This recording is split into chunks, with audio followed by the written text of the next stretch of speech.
First of all, happy Easter and happy weekend.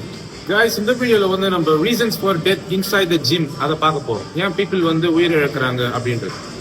Guys, first of all வந்து BP check பண்ணிருக்க மாட்டாங்க. BP வந்து ஒரு silent killer. as well as cholesterol levels செக் பண்ணிருக்க மாட்டாங்க. கொலஸ்ட்ரால்னா நம்ம வெளியில outside food, oily food, sugar, too much carbohydrate, இந்த சேச்சுரேட்டட் ஃபேட் இதெல்லாம் நம்ம எடுக்கிறப்ப என்ன ஆகணும், அந்த கேஎஃப்சி நூடுல்ஸ் இதெல்லாம் வந்து நம்மளுடைய ஆர்டரி இருக்குது இல்லைங்களா, அதுல போயிட்டு கிரீஸ் மாதிரி ஒரு கொழுப்பு மாதிரி படிய ஆரம்பிக்கும். நம்ம டெஸ்ட் எடுத்து பார்த்தோம்னா நம்ம கொலஸ்ட்ரால் டெஸ்ட், லிபிட் ப்ரொஃபைல், நம்மளுடைய எல்டிஎல் லெவல்ஸ், ட்ரைகிளிசரைட் லெவல்ஸ்லாம் ரொம்ப ஹையாவே இருக்கும். இது நாளில் அப்படியே நம்ம பாதர் பண்ணாம விட்டுட்டோம்னா, ட்ரீட்மெண்ட் பண்ணாம என்ன ஆகும்னா ஃபியூச்சர்ல கிரீஸ் மாதிரி இருக்குது இல்ல கைஸ், அது போயிட்டு கிளாட் மாதிரி ஆகும். ஸோ உங்களுக்கு பிளட் ஃப்ளோ இருக்காது. That might be the reason. அதே மாதிரி பிபி இருக்கும், அவங்க ப்ரீ ஒர்க் அவுட் எடுத்துட்டு ஹை இன்டென்சிட்டியில ட்ரைனிங் பண்ணுவாங்க. That might be the reason. சில பேர் என்ன பண்ணுவாங்கன்னா கார்டியாக் ஸ்டிமுலன்ட் லைக் டர்மின் இருக்குது பாருங்க, மெஃபென்டமின் சல்ஃபேட், அந்த டர்மின் எடுத்துட்டு ப்ரீ ஒர்க் அவுட் எடுப்பாங்க. ஸோ மார்னிங் கார்டியோ பண்றதுக்கு ஃபேட் பர்னர் எடுப்பாங்க, பிரேக்ஃபாஸ்ட் ஃபேட் லாஸுக்கு கிளென் பெட்டர்ல எடுப்பாங்க. ஸோ இவ்வளோ திங்ஸ் எடுக்கிறப்ப என்ன ஆகும்னா நம்ம எக்ஸசிவா இன்டென்சிவா ஒர்க் அவுட் பண்றப்ப you might get heart attack.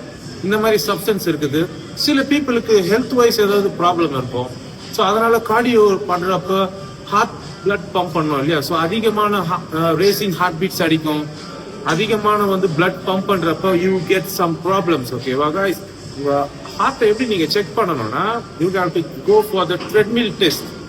அது உங்களுக்கு இண்டிகேட் பண்ணுவோம் ஹார்ட் ஹெல்த். அப்புறம் எக்கோன்னு சொல்லுவாங்க கார்டியோகிராம், அது உங்களுக்கு இண்டிகேட் பண்ணுவாங்க ஹார்ட் ஹெல்த் எப்படி இருக்குதுன்னு. அதுல தான் திக்கனிங் ஆஃப் த வால்வ்னு சொல்லுவாங்க. ஹார்ட்டுக்கு போற வால்வ் வந்து திக் ஆயிடும் கைஸ். இது வந்து might be the reason for death in the future for people. ஓகேவா, ஜிம்ல மட்டும்தான் டெத் இல்ல அப்படி நடக்கிறது. வைரலா ஏன் பேசிட்டு இருக்கிறாங்க தெரியல.